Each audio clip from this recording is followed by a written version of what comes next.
ദൈവനാമത്തിന് മഹത്വമുണ്ടാകട്ടെ. ഇന്ന് ഏപ്രിൽ 29. ഈ ദിവസം എല്ലാ ശ്രോതാക്കൾക്കും കർത്താവായ യേശു ക്രിസ്തുവിൻ്റെ നാമത്തിൽ സ്നേഹവന്ദനം, ശുഭദിന ആശംസകളും നേരുന്നു. ഇന്നത്തെ നമ്മുടെ ധ്യാനത്തിനായി നാം തിരഞ്ഞെടുത്തിരിക്കുന്ന ലേവ്യാപുസ്തകം 25-ാമത്തെ അധ്യായമാണ്. വളരെ മനോഹരമായിരിക്കുന്ന അധ്യായമാണ്. പല കാര്യങ്ങൾ പറഞ്ഞിട്ടുണ്ടെങ്കിലും അതിലെ പ്രധാനപ്പെട്ട ഒരു കാര്യം നിങ്ങളുടെ ശ്രദ്ധയിലേക്ക് ഇന്ന് ധ്യാനത്തിന് വേണ്ടി കൊണ്ടുവരുവാനാണ് ഞാൻ ആഗ്രഹിക്കുന്നത്. അതെന്തെന്ന് ചോദിച്ചാൽ, ഇസ്രായേൽ മക്കൾക്ക് ദൈവം നിയമങ്ങൾ കൊടുത്തപ്പോൾ പറഞ്ഞു, ബലഹീനായ ഒരു സഹോദരനെ നിങ്ങൾ ഉദ്ധരിക്കണമെന്ന് പറഞ്ഞു. നിങ്ങളുടെ ഇടയിൽ ഒരുവൻ ബലഹീനായി പോയാൽ അവനെ നിങ്ങൾ ശക്തീകരിക്കണം, നിങ്ങൾ ഉദ്ധരിക്കണമെന്ന് പറഞ്ഞു. ലോകത്തിലുള്ള ഏത് ജാതിയേക്കാളും ജനതയെക്കാളും ഭൗതിക ഐശ്വര്യമുള്ളവരാണ് യഹൂദന്മാരെന്ന് നമുക്കറിയാം. യഹൂദന്മാരുടെ ഇടയിൽ ദരിദ്രന്മാർ വളരെ കുറവാണ്.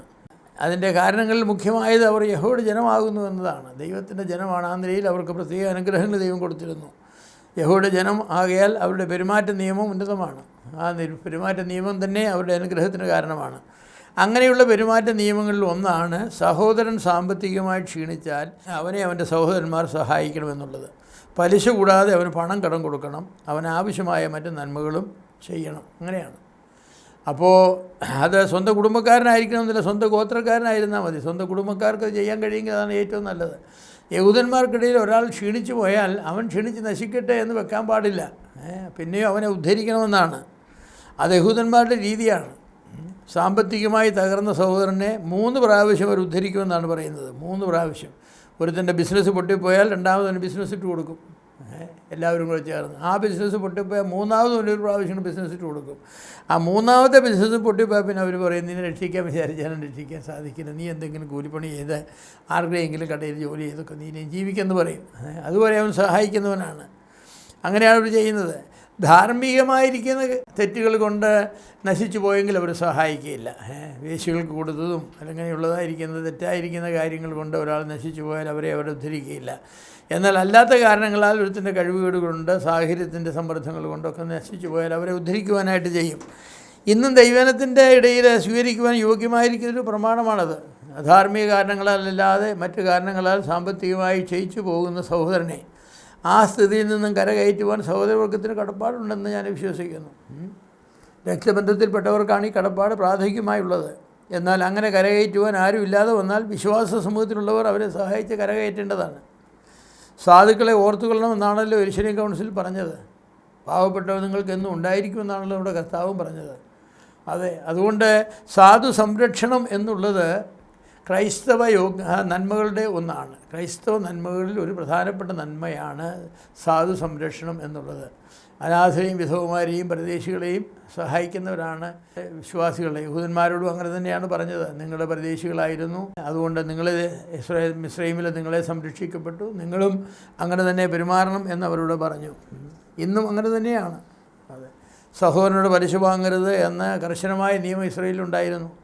അന്യജാതിക്കാരുടെ പലിശ വാങ്ങാൻ, പക്ഷേ സഹോദരന്മാരുടെ പലിശ വാങ്ങരുത്. അതുപോലെ സഹോദരനെ അടിമയാക്കരുത് എന്നുള്ള പ്രമാണം ഉണ്ടായിരുന്നു.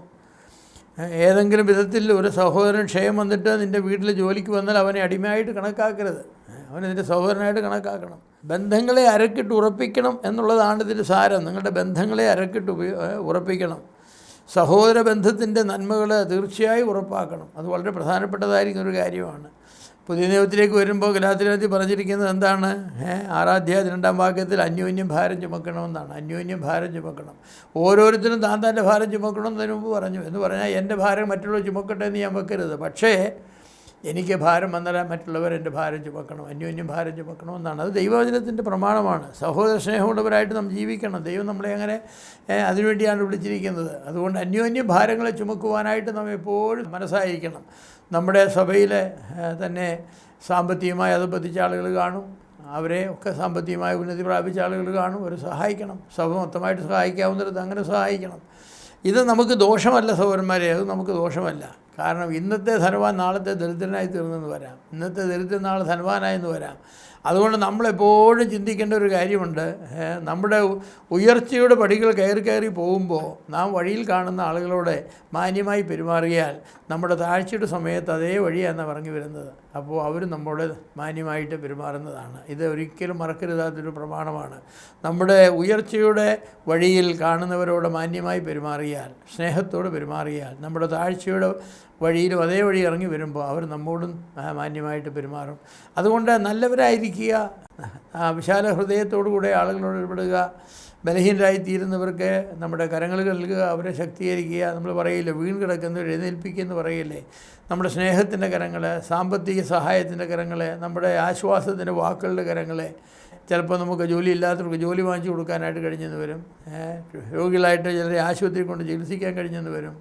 അങ്ങനെ പല നിലയിൽ നമുക്ക് അവരെ സഹായിക്കുവാനായിട്ട് കഴിയും. അങ്ങനെയൊക്കെയുള്ള സഹായങ്ങൾ നാം ചെയ്യുമ്പോൾ നമുക്കും നമ്മുടെ കുടുംബത്തിനും നമ്മുടെ ഭാവിക്കും വേണ്ടിയാണ് നാം അത് ചെയ്യുന്നത്.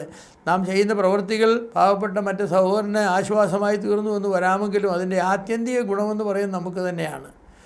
അതുകൊണ്ടാണ് പറയുന്നത്, നിൻ്റെ അപ്പത്തെ നീ ഏറിയ വെള്ളത്തിന്മേൽ എറിയുക.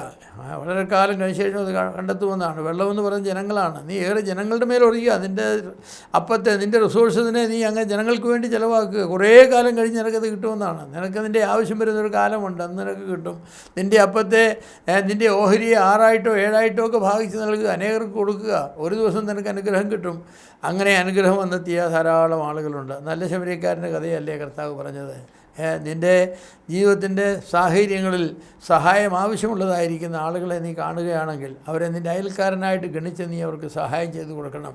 ഒരു ദിവസം ദൈവം നിനക്ക് സഹായം നൽകും. നിൻ്റെയും ജീവിതത്തിൽ അങ്ങനെയുള്ള സാഹചര്യങ്ങൾ വരുമ്പോൾ മറ്റാരും ചെയ്തില്ലെങ്കിലും ദൈവം നിന്നെ സഹായിക്കുമെന്നുള്ളതിന് സംശയമില്ല. അതുകൊണ്ട് ഈ നല്ല പ്രമാണങ്ങൾ പാലിച്ച് നമുക്ക് ജീവിക്കാം. അങ്ങനെ ജീവിക്കുന്നവരെ ദൈവം അനുഗ്രഹിക്കും. ദൈവത്തിൻ്റെ അനുഗ്രഹങ്ങൾക്ക് പാത്രീഭൂതരാകുവാൻ തക്കവണ്ണം നമുക്ക് നമ്മുടെ സഹോദരവർഗത്തെ സ്നേഹിച്ച് സഹായം ചെയ്ത് ജീവിക്കാൻ ദൈവം നമ്മെ സഹായിക്കട്ടെ.